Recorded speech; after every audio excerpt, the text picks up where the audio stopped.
We're really doing this, yeah? The Saturn was not Sega's finest hour. The beleaguered console never got its own mainline Sonic game, but it did get a handful of ports and spin-offs, with Sonic R perhaps the most notorious one. Though racing spin-offs were common at this point in the 90s, Sonic and friends stayed out of the car, for the most part, with a different mission in mind. Sonic R controls like a racing game, with speed, drifting, and positioning all important, but it wants you to play it like a platformer, where jumping, exploration, and precision also matter. By indulging in both genres at once, it ultimately succeeds at neither, and the resulting hybrid simply does two things badly instead of one thing well. Let's start with the most glaring issue. The controls are abysmal, truly, and they destroy the experience immediately. They're so clumsy and poorly tuned, it's honestly hard to simply run in a straight line, let alone adventure around with any confidence. Turning is exceptionally imprecise, and while drifting helps to some degree, it's all too easy to go barreling off the track or start bouncing off the walls. It makes a little more sense if you treat the game like a traditional racer, but again, unless you're Amy, you're not in a car. You're on foot, and the game expects you to behave as such. Now, before you start throwing your get goods, it's important to distinguish between games that are hard because they're complex and games that are hard because they're poorly put together.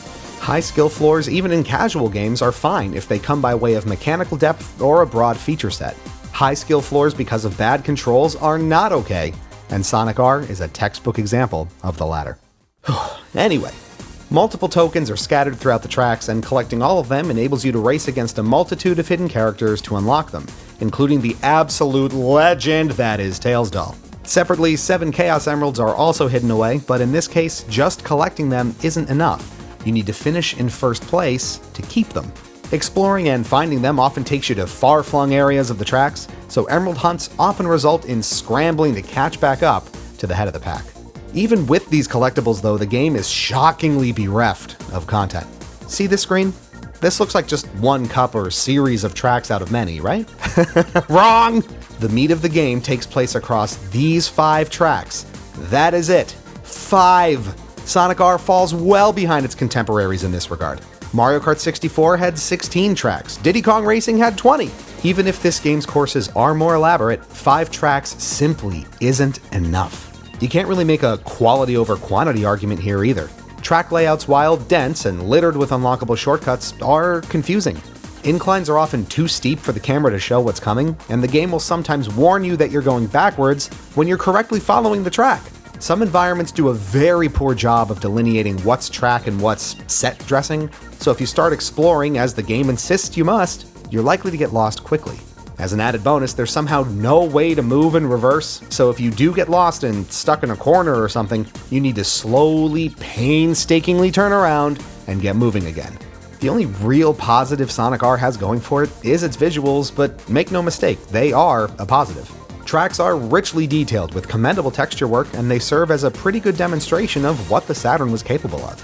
Radiant Emerald in particular is a stunner thanks to its transparency effects, something subsequent ports sadly got rid of. Unfortunately, even this praise is faint, as the aggressively short draw distance undermines the whole affair and makes the murkiness of the track design even harder to navigate.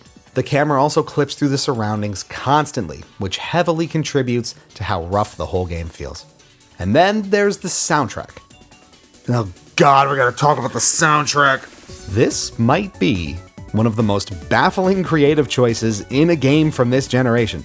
The entirety of the soundtrack is late 90s Europop, with most of the lyrics written about love and relationships, and it just boggles the mind. You have a video game mascot racing game here, right?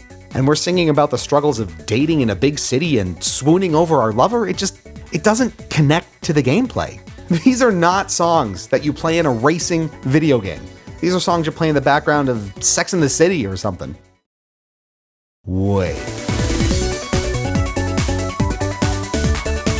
And by the way, you have the worst taste in men ever. No way. That kind of works. In-game it doesn't. The songs themselves aren't bad, and they certainly give the game a distinct identity, but they're incredibly ill-fitting in context. Some out there will certainly appreciate it, but the music has proven incredibly polarizing over time. And that's the story of this whole game, really. It's about as polarizing as can be. Those who love it really love it, and those who don't, really don't. Sonic R may have reviewed well on first release, but time has not been kind to it, and for good reason. Nearly everything about it, from the controls and audio to the track design and lack of content, makes for a sloppy, unappealing, and underwhelming experience, one most of the population should probably avoid at this point. So when you put it all together, Sonic R gets 1.5 Gloobies out of 5. It looks nice running on the Saturn, but it simply isn't much fun. If you insist on playing it, seek out the PC or Sonic Gems collection ports, as they are appreciably better. Thanks so much for watching. Stay fresh, cheese bags. We'll catch you back here real soon. Oh my god, who's even over there?